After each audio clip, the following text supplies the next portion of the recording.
Imaginen por un momento la luz del sol atravesando la vidriera de una catedral gótica, tiñendo el suelo de piedra de colores celestiales. Ángeles, santos y escenas bíblicas narran una historia de pureza, de sacrificio, de una fe que apunta al cielo y le da la espalda a la tierra, a la carne, al deseo. Esta es la imagen que la Edad Media proyectó de sí misma, la gran narrativa de la represión del cuerpo en nombre de la salvación del alma. Pero, ¿y si les dijera que esta luz coloreada es también una cortina? Que si observamos con atención, con mucha atención, los detalles olvidados en la esquina de esa misma vidriera, o las gárgolas que miran hacia abajo desde arriba, encontraremos figuras grotescas, demonios lascivos, monjes burlones y símbolos que confiesan todo lo que los sermones intentaron silenciar? Lo cierto es que bajo el manto de la piedad, la Edad Media latía con una intensa, contradictoria y a veces desesperada energía sexual. Esta no es una historia sobre la negación del sexo, sino sobre su ubicuidad, sobre la silenciosa y peligrosa danza entre el dogma y el deseo, entre la culpa impuesta y las vías de escape secretas que mantenían a la sociedad en funcionamiento. Estamos a punto de descubrir cómo la institución más poderosa de Occidente intentó controlar la fuerza más incontrolable de la naturaleza humana y los fascinantes y perturbadores secretos que esta batalla dejó tras de sí. Y en este viaje que comienza ahora, los invito a formar parte de esta comunidad de mentes curiosas. Suscríbete al canal para no perder el hilo y como ritual inicial, cuéntenme en los comentarios ¿desde qué rincón del mundo me escuchan? ¿Y qué hora marcan las manecillas de su reloj ahora mismo? Quiero sentir la geografía y el tiempo de nuestra conexión. Hubo un tiempo anterior a todo esto, en que el cuerpo no era motivo de vergüenza. En el mundo pagano, en las filosofías antiguas, la carne era simplemente parte de la existencia, vehículo de placer, dolor, fuerza y vida.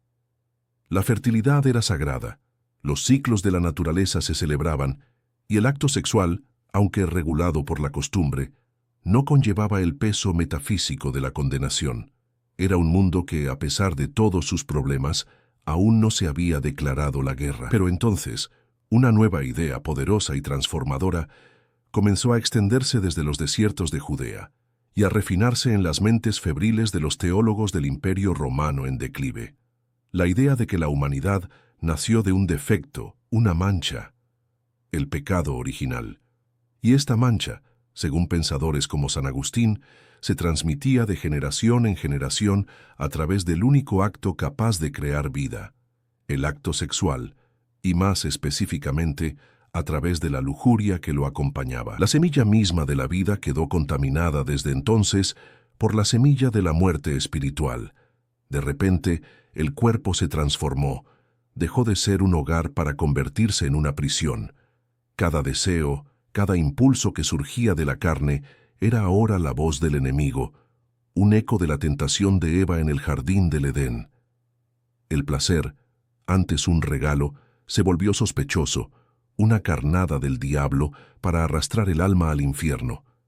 Piense en la angustia psicológica que esto generaba. A los hombres y mujeres medievales se les enseñaba a desconfiar de su propia naturaleza, a vigilar sus pensamientos, a vigilar sus sueños. La búsqueda de la santidad se convirtió en una batalla brutal e implacable contra el yo. El ayuno, la autoflagelación, la renuncia a la comodidad. Todas estas eran armas en esta guerra civil que se libraba dentro de cada individuo, un intento desesperado por someter a la bestia interior para que el espíritu pudiera, quizás, algún día, ser libre. El sexo, incluso dentro del matrimonio, ha sido relegado a una función casi burocrática, un mal necesario para la procreación que debe practicarse con el menor placer y pasión posibles, casi como un deber sombrío. Y aquí, en el apogeo de esta doctrina, la gran contradicción medieval se revela con fuerza cegadora, pues la misma Iglesia que enseñaba el desprecio por la carne construyó toda su liturgia y arte en torno a un cuerpo, el cuerpo torturado de Cristo en la cruz. Este cuerpo era venerado, adorado, consumido simbólicamente en la Eucaristía, El cuerpo que sufrió, sangró, murió y resucitó era el centro de todo, y no solo el suyo. Los cuerpos de los santos eran desmembrados para que sus huesos, su cabello, sus dedos, sus reliquias, pudieran distribuirse por toda la cristiandad como objetos de poder sagrado. Un trozo de materia muerta era capaz de obrar milagros. ¿Cómo es posible odiar el cuerpo y al mismo tiempo creer que un fémur polvoriento puede curar a los enfermos? Esta esquizofrenia espiritual es la clave para comprender la mentalidad medieval. Esta tensión entre el cuerpo como fuente de todo pecado y el cuerpo como vehículo de toda salvación creó un laberinto psicológico sin salida. La carne era a la vez impura y sagrada, maldita y deificada, y la gente vivía en esta paradoja. Rezaban a la Virgen María, el ideal de pureza intacto por la mancha de la lujuria, pero veían en cada mujer a su alrededor el rostro de Eva, la tentadora.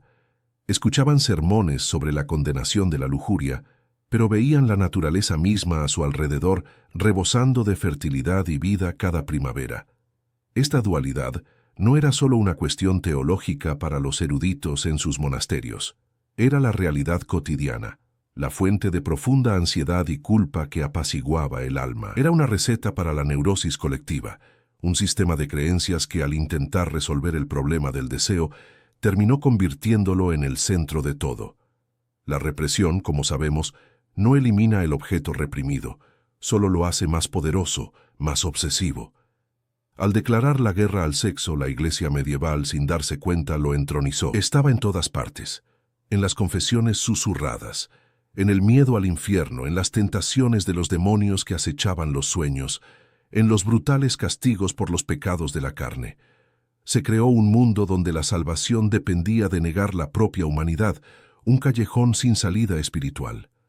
La culpa no era un subproducto del sistema, era el motor mismo que lo mantenía en funcionamiento, un mecanismo de control perfecto que convertía a cada creyente en su propio carcelero. Y la pregunta que persiste es, ¿cómo sobrevive una sociedad entera a una guerra declarada contra su propio fundamento biológico? La respuesta es que, en la práctica, la realidad siempre encuentra una grieta en el muro de la ideología. Si la presión dentro de la olla era demasiado grande, era necesario crear válvulas de escape, lugares y momentos donde las reglas pudieran ser flexibilizadas. Pero ¿cómo fue esto posible? ¿Cómo pudo la institución que creaba culpa al mismo tiempo gestionar el pecado? La respuesta a esto revela una faceta aún más compleja y pragmática del poder medieval. Al construir una presa para contener un río caudaloso, como la naturaleza humana, no se puede esperar que la estructura sea perfecta. El agua siempre encontrará un camino, una grieta, un punto débil. Y los arquitectos del poder medieval, obispos, príncipes y teólogos, eran pragmáticos. Sabían que la represión total y absoluta no conduciría a la santidad, sino a la explosión social. Por lo tanto, era necesario crear cauces controlados para que el río del deseo pudiera fluir sin derrumbar toda la presa. Y así nació la hipocresía organizada, un sistema ingenioso donde el pecado no se eliminaba, sino que se gestionaba, regulaba y, créase o no, incluso se gravaba. Era la doctrina del mal menor. Era mejor permitir la lujuria en un entorno controlado que arriesgarse a pecados considerados mucho peores, como el adulterio, que amenazaba la estabilidad familiar y la herencia, o la sodomía, considerada una abominación contra la naturaleza misma. Por eso, al caminar por las calles de una ciudad medieval, uno podría encontrarse con una imagen desconcertante, un burdel con licencia, funcionando a pleno rendimiento, a menudo ubicado cerca de una iglesia. En muchas ciudades, como Londres o Aviñón, los burdeles estaban regulados por las autoridades civiles y a veces por la propia iglesia. Las prostitutas debían llevar signos distintivos, como una capucha o una cinta de un color específico, para distinguirse de las mujeres honestas. Eran a la vez marginadas y esenciales. Eran la cloaca moral de la ciudad, como decía San Agustín, una cloaca necesaria para mantener limpio el palacio. Y por supuesto, Esta industria generaba ingresos. Los impuestos sobre la prostitución llenaban las arcas que luego podían financiar la construcción de una nueva capilla o un hospital. Era el pecado financiando la piedad. Otro legado del mundo romano que sobrevivió, de forma ambigua, fueron los baños públicos. Aunque la Iglesia los condenó a menudo como antros de promiscuidad, y de hecho, a menudo lo eran, continuaron existiendo por razones de higiene y vida social. Eran de los pocos lugares donde se relajaban las barreras sociales. Hombres y mujeres a veces se bañaban juntos, y la desnudez y la cercanía creaban un ambiente propicio para encuentros que iban mucho más allá de la simple higiene. Eran espacios grises, ni totalmente aceptados, ni completamente prohibidos, donde el cuerpo, por un momento, podía liberarse de las pesadas vestimentas y las rígidas normas que lo regían en el exterior. La Iglesia los desató con furia, pero la necesidad y la costumbre pudieron más, y las autoridades hicieron la vista gorda, entendiendo que allí también se producía una liberación de presión que de otro modo podría explotar en otros lugares. Y entonces llegó el gran suspiro colectivo, la explosión de vida antes de la larga cuaresma de privaciones, el carnaval. Durante unos días, el mundo se puso patas arriba. Lo sagrado fue profanado, lo profano fue celebrado. Las normas sociales quedaron suspendidas. Era el tiempo de la carne, en todos los sentidos de la palabra. Comida, bebida y, por supuesto, sexo se consumieron con una voracidad que reflejaba la larga abstinencia que vendría después. La gente usaba máscaras, intercambiaban roles. El campesino vestido de obispo, el hombre vestido de mujer. Esta inversión liberó los instintos más reprimidos. Las calles se llenaron de canciones obscenas, danzas fálicas, una celebración de la fertilidad y del cuerpo que era un eco directo de antiguos rituales paganos. El carnaval era la prueba viviente de que la vieja naturaleza nunca había sido completamente derrotada. Simplemente esperaba pacientemente su oportunidad de reinar. Esta tolerancia estratégica revela el lado más político y menos espiritual de la Iglesia. El control social era el objetivo final. Al permitir y regular estos espacios y momentos de transgresión, la Iglesia y el Estado mantuvieron el control sobre la transgresión misma. Definieron los límites del pecado aceptable. Era una forma de decirle al pueblo: sabemos que son débiles, que son pecadores. Así que pequen aquí de esta manera bajo nuestra atenta mirada. Luego regresen a la Iglesia, confiésense, y el equilibrio se restablecerá. Era un sistema que perpetuaba la culpa, a la vez que ofrecía una absolución temporal, asegurando que la autoridad moral de la Iglesia permaneciera intacta. La hipocresía no era un defecto del sistema, era una característica esencial del mismo. Este complejo sistema de represión y liberación controlada funcionaba en la medida de lo posible para la población en general, para los laicos que vivían entre el campo y la ciudad. Pero ¿qué pasaba con quienes se suponía eran el máximo ejemplo de pureza? Aquellos que habían hecho voto de vivir como ángeles en la tierra, renunciando para siempre a los placeres de la carne. ¿Qué sucedía cuando el deseo llamaba a la puerta del monasterio o la rectoría, donde no había burdel ni carnaval al que escapar?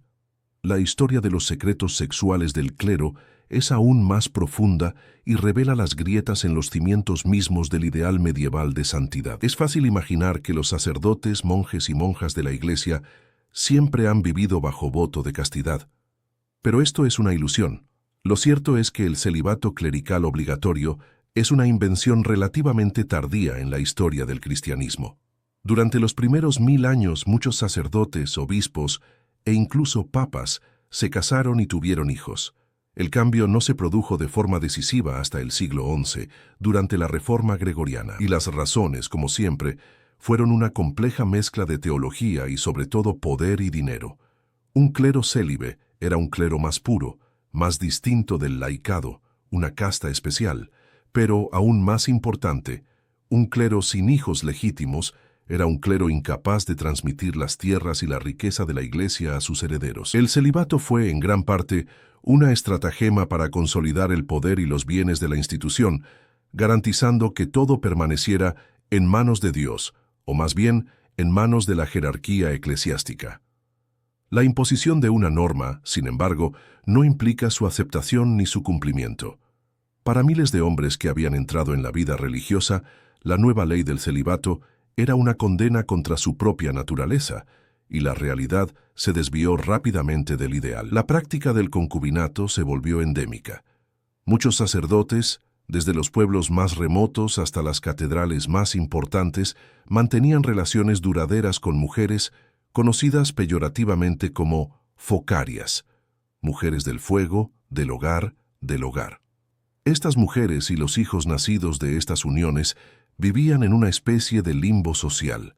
No eran esposas legítimas, pero formaban parte de la comunidad. Los feligreses a menudo conocían y toleraban la situación, prefiriendo tener un sacerdote con una mujer de la casa, en lugar de una que pudiera acosar a las demás mujeres de la congregación. La hipocresía era un acuerdo tácito, una necesidad práctica para eludir una norma inviable. Dentro de los muros de los monasterios y conventos, la situación era aún más compleja. Se trataba de comunidades exclusivamente masculinas o femeninas, donde las personas vivían en intensa proximidad física y emocional a lo largo de sus vidas. Era un entorno que, por su propia estructura, propiciaba el florecimiento de profundos vínculos entre personas del mismo sexo. Documentos de la época, como registros de visitadores eclesiásticos y procedimientos disciplinarios, hablan de amistades privadas y sodomía. Aunque condenadas como el peor de los pecados, las relaciones sexuales entre personas del mismo sexo eran una realidad innegable de la vida monástica. La represión del deseo heterosexual no eliminaba la libido, simplemente la redirigía. Los monasterios, idealizados como remansos de contemplación, eran también espacios de intensa lucha humana, donde el amor y el deseo buscaban expresión en las únicas formas posibles, lejos de la mirada del mundo. Y lo más fascinante es que estos secretos no eran tan secretos después de todo. La sociedad medieval era plenamente consciente de la brecha entre lo que el clero predicaba y lo que practicaba, y respondía con un arma poderosa: la sátira. Pensemos en los goliardos, estudiantes y clérigos errantes que escribían poemas y canciones celebrando el vino, las mujeres y el juego, burlándose abiertamente de la hipocresía de sus superiores. La colección de poemas Carmina Burana, musicalizada siglos después por Carl Orff, es un monumento a esta irreverencia. Habla de abades jugando a los dados, monjes escapando a la taberna, monjas soñando con amantes.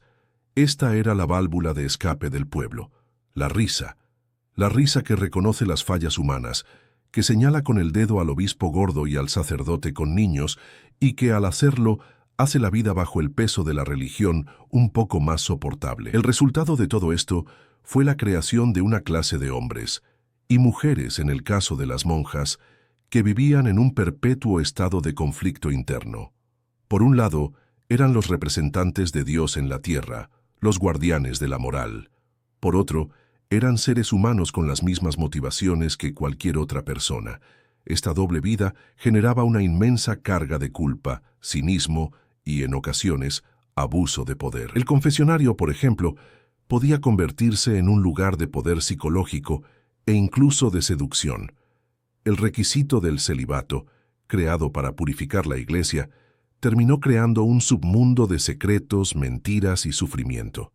Era una herida abierta en el corazón de la institución, una contradicción andante que socavaba su autoridad moral a ojos de quienes eran lo suficientemente inteligentes como para verla. Esta lucha interna dentro del clero, estos hombres atrapados por sus propias leyes, es una tragedia humana.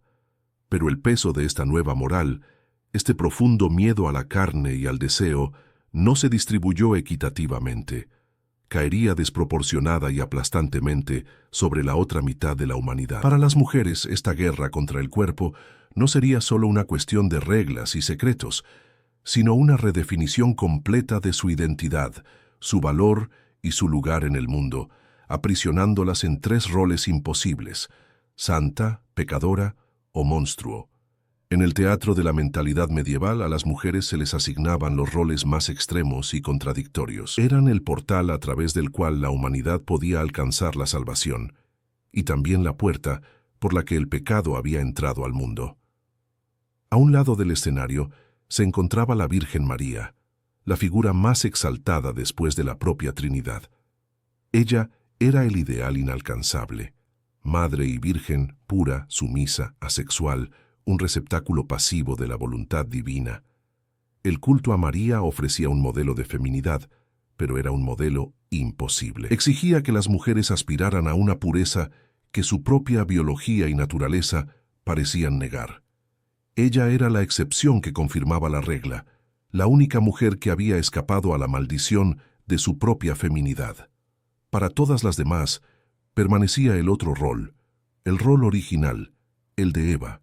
Eva era la sombra que se cernía sobre toda mujer medieval. Fue ella quien escuchó a la serpiente, quien cedió a la tentación, quien ofreció el fruto prohibido a Adán. En los escritos de los padres de la Iglesia, como Tertuliano, la mujer es llamada la puerta del diablo. Se la consideraba inherentemente más débil, más susceptible a la lujuria, más carnal y menos racional que el hombre. Su sexualidad no era solo una debilidad, era un arma peligrosa, una fuerza caótica que podía desviar incluso al hombre más santo del camino de la salvación. El cuerpo femenino, con sus misteriosos ciclos de menstruación y parto, era visto con una mezcla de fascinación y repulsión, vinculado a la tierra, a la sangre, a la impureza, a aquello que era lo opuesto al espíritu puro y celestial. Así, cada mujer nacía con una deuda, una culpa heredada, y pasaba la vida teniendo que demostrar que no era la reencarnación de la primera pecadora. Esta visión misógina no era solo una teoría abstracta, moldeaba todos los aspectos de la vida de una mujer. Su educación era limitada, su participación en la vida pública nula, y su valor estaba casi completamente ligado a su capacidad de permanecer virgen hasta el matrimonio y luego engendrar herederos legítimos para su esposo. El control sobre la sexualidad femenina era absoluto. El adulterio de una mujer era un delito mucho más grave que el de un hombre, ya que amenazaba la pureza del linaje y la transmisión de la propiedad. La virginidad era el bien más preciado de una familia, una moneda de cambio en el mercado matrimonial. Una mujer que expresaba abiertamente su deseo, buscaba el placer o vivía de forma independiente, era una anomalía, una amenaza para el orden social y moral establecido. Estaba por definición fuera de lugar, y cuando esta mujer independiente también poseía conocimiento de hierbas, del parto, del cuerpo, se convertía en algo aún más peligroso, y así se creó un tercer rol, el más aterrador de todos, la bruja. La casa de brujas, que alcanzó su apogeo poco después de la Edad Media, pero cuyas raíces se encuentran profundamente en ella, no era meramente un delirio supersticioso, era un acto de terrorismo de género, era la consecuencia lógica de siglos de demonizar a las mujeres y su sexualidad. La bruja era la caricatura de todo lo que los hombres temían. La sexualidad femenina autónoma y voraz, simbolizada por el pacto carnal con el diablo, el conocimiento que escapaba al control de la Iglesia, las curanderas y parteras, y la insubordinación a la autoridad masculina. Era un mecanismo para eliminar a las mujeres que no encajaban en el molde de la esposa sumisa o la virgen de clausura. La persecución de las brujas fue, en esencia, una persecución de la antigua sabiduría femenina sobre el cuerpo. Las mujeres que sabían cómo inducir un aborto, cómo usar anticonceptivos o simplemente cómo aliviar el dolor del parto con hierbas, poseían un poder que la Iglesia anhelaba para sí misma. Ofrecían una alternativa al poder divino masculino. Al transformarlas en monstruos, sirvientes de Satanás, el orden patriarcal eliminó la competencia y reforzó su control sobre la vida, la muerte y, sobre todo, la reproducción. La quema de la bruja en la hoguera no solo tenía como objetivo purificar su alma, sino borrar de la memoria colectiva un conocimiento y una forma de poder esencialmente femeninos. Era la guerra contra el cuerpo llevada a su conclusión más sádica y violenta. Así, la mujer medieval estaba atrapada en un laberinto de espejos. Si era piadosa y casta, era una pálida imitación de María. Si sentía deseo, era la encarnación de Eva. Si era sabia e independiente, se arriesgaba a que la llamaran bruja. No había espacio para ser simplemente humana. Este legado de miedo y control sobre el cuerpo femenino dejó profundas cicatrices en nuestra cultura, que persisten hasta nuestros días. Pero incluso en este mundo de represión asfixiante, el deseo es obstinado. Si no podía vivirse abiertamente, si era demasiado peligroso hablar de él, encontraría otras formas de manifestarse. Aprendería a hablar en clave, a esconderse a plena vista, en las piedras de las iglesias y en las páginas de los libros sagrados. Si la represión total fuera posible, el arte medieval sería un desierto de piedad, una colección monótona de santos con ojos celestiales y ángeles asexuados. Pero no es eso lo que encontramos. Lo que encontramos es un universo de vertiginosa complejidad, donde lo sagrado y lo profano no solo coexisten, sino que danzan entre sí, a menudo en los lugares más inesperados. La energía sexual, tan violentamente reprimida en la vida cotidiana, afloró a la superficie a través de la imaginación de artistas y artesanos. Para encontrar los secretos de la Edad Media, a veces no necesitamos archivos polvorientos, sino simplemente observar, con atención, las paredes de una catedral o los márgenes de un manuscrito. El arte se convirtió en el gran confesionario anónimo de una época. Observen las gárgolas que sobresalen de los tejados de las grandes catedrales góticas. Su función oficial era drenar el agua de lluvia, pero su forma es otra historia.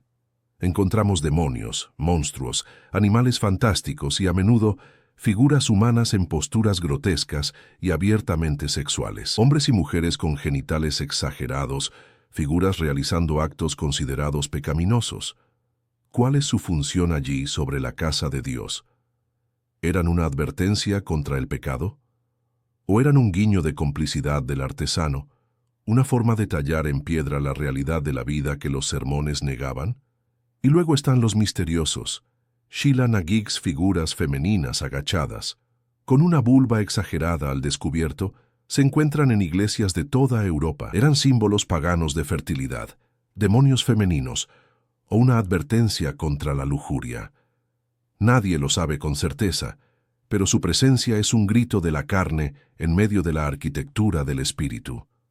Ahora, pasemos de los exteriores de piedra a los interiores silenciosos de los monasterios, a los escribiendo, donde los monjes dedicaban su vida a copiar textos sagrados. Si solo miras el texto principal, verás la palabra de Dios. Pero si miras a los márgenes, a los espacios en blanco, entrarás en un mundo paralelo, un universo de pura anarquía e imaginación, el nota marginal allí. Los monjes copistas dibujaron escenas que desafiaban cualquier noción de piedad. Caballeros luchando contra caracoles gigantes, monos vestidos de obispos, monjas extrayendo penes de un árbol, y una multitud de criaturas híbridas y escenas cómicas, escatológicas y sexuales. Era el subconsciente de la Edad Media expresándose, el aburrimiento, la irreverencia y la fantasía de hombres confinados que encontraron un espacio para su humanidad reprimida en los márgenes de lo sagrado. Era una broma privada, un acto de rebelión silenciosa, prueba de que ni siquiera el texto más sagrado estaba a salvo de las travesuras del cuerpo. Y en la literatura, la estrategia era diferente. La sexualidad encontró un refugio elegante y sofisticado en el ideal del amor cortés, que florecía en las cortes de la nobleza. Oficialmente, era un amor platónico, el servicio devoto de un caballero a una dama casada, noble e inalcanzable. Lucharía en su nombre, le escribiría poemas, la serviría como un vasallo a su señor. Pero bajo esta fina capa de idealismo, lo que latía era una constante tensión erótica y casi siempre la celebración del adulterio. La historia más famosa de todas, la de Lancelot y la reina Ginebra, esposa del rey Arturo, es la apoteosis de esto.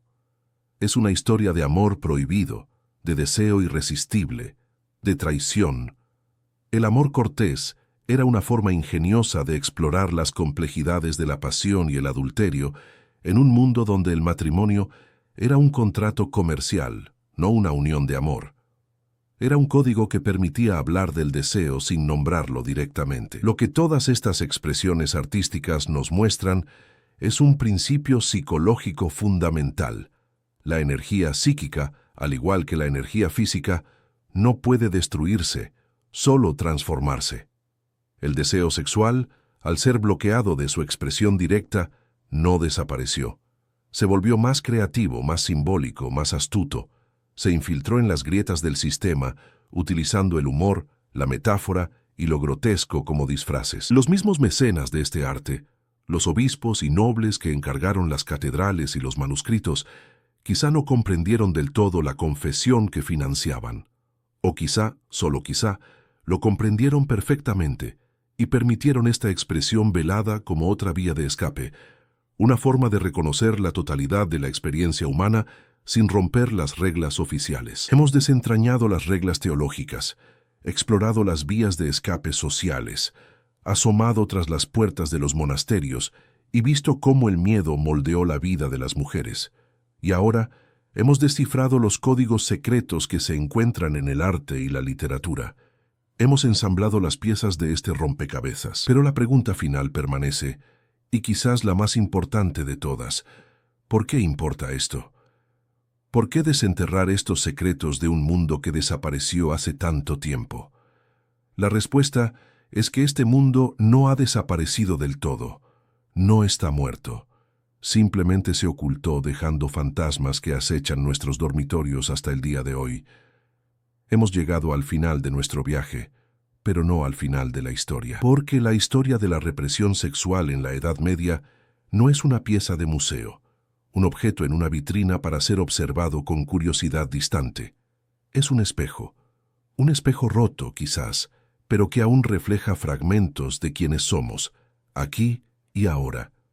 La larga sombra de aquellas catedrales, aquellos dogmas, aquella guerra librada contra el cuerpo, aún se extiende sobre el siglo XXI. Puede que las reglas hayan cambiado, puede que las hogueras se hayan apagado, pero las cicatrices psicológicas, las estructuras de pensamiento forjadas en aquella época, siguen arraigadas en nuestra cultura de maneras que a menudo ni siquiera percibimos. La culpa, la vergüenza, la desconexión entre cuerpo y espíritu. Estos son los fantasmas medievales que aún acechan nuestra intimidad.